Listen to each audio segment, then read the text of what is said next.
How to use the Topdon ArtiDiag 900 Lite.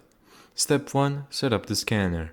Turn on the tablet, select your language and region, connect to Wi-Fi, sign in or create a Topdon account. Update the scanner if prompted. Step 2. Connect the VCI. Plug the VCI into your vehicle's OBD2 port. Turn the ignition to on. You don't need to start the engine. Connect the tablet to the VCI using Bluetooth or the included USB cable. Step 3. Scan your vehicle. Tap Diagnostics, choose Auto-VIN or enter your vehicle manually. Tap Auto Scan to scan all available systems.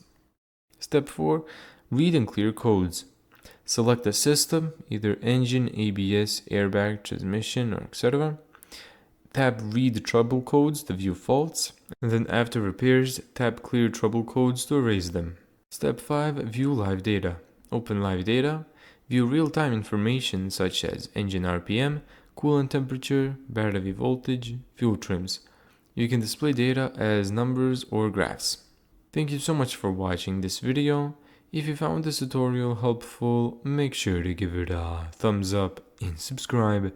And as always, see you in the next video.